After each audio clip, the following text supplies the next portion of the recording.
Lassie Farm here. This is part 2 of Ernest Hemingway's short story called A Soldier's Home. I got this book on eBay and pages are all falling out, and but hey, nothing's perfect. From where we left off, during this time it was late summer. He was sleeping late in bed, getting up to walk downtown to the library to get a book, eating lunch at home, reading on the front porch until he became bored, and then walking down through the town to spend the hottest hours of the day in the cool dark of the pool room. He loved to play pool.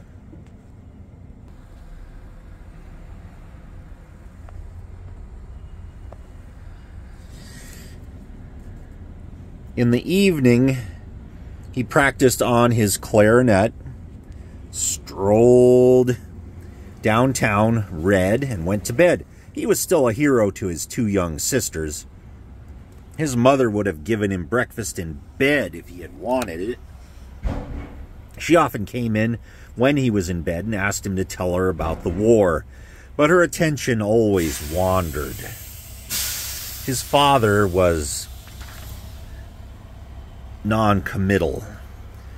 Before Krebs went away to the war, he had never been allowed to drive the family motor car.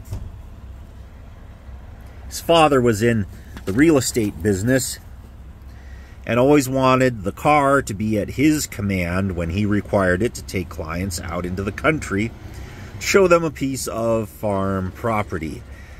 The car always stood outside the First National Bank building, where his father had an office on the 2nd floor. Now, after the war, it was still the same car. Nothing was changed in the town except that the young girls had grown up. But they had lived in such a complicated world of already defined alliances and shifting feuds that Krebs did not like the energy, did not feel the energy or the courage to break into it. He liked to look at them, though. There were so many good-looking young girls. Most of them had their hair cut short. When he was away, only little girls wore their hair like that, or girls that were fast. They all wore sweaters and shirt waists with round Dutch collars. It was a pattern. He liked to look at them from the front porch as they walked on the other side of the street. He liked to watch them walking under the shade of the trees. He liked the round Dutch collars above their sweaters. He liked their silk stockings and flat shoes. He liked their bobbed hair and the way they walked. When he was in town, their appeal to him was not very strong. He did not like them when he saw them in the Greek's ice cream parlor. He did not want them themselves, really. They were too complicated.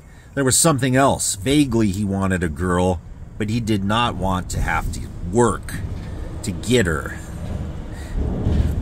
He would have liked to have a girl, but he did not want to have to spend a long time getting her. He did not want to get into the intrigue and the politics. He did not want to have to do any courting. He did not want to tell any more lies. It wasn't worth it. He did not want any consequences. He did not want any consequences ever again.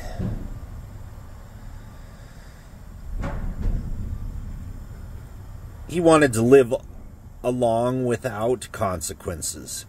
Besides, he did not really need a girl. The army had taught him that. It was all right to pose as though you had to have a girl. Nearly everybody did that, but it wasn't true. You did not need a girl. That was the funny thing.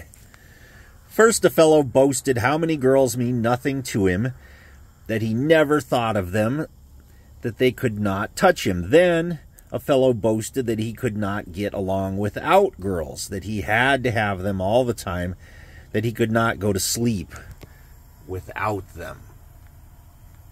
Man, my windshield's dirty. Good grief. Let's need to do something here.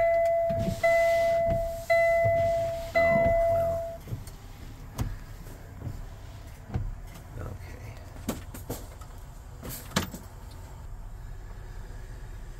Let's see, where was I? That was all a lie. It was all a lie, both ways. You did not need a girl unless you thought about them. He learned that in the army. Then sooner or later, you always got one. When you were really ripe for a girl, you always got one.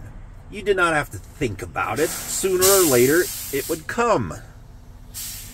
He had learned that in the army. Now, he would have liked a girl if she had come to him and not wanted to talk. But here at home, it was all too complicated.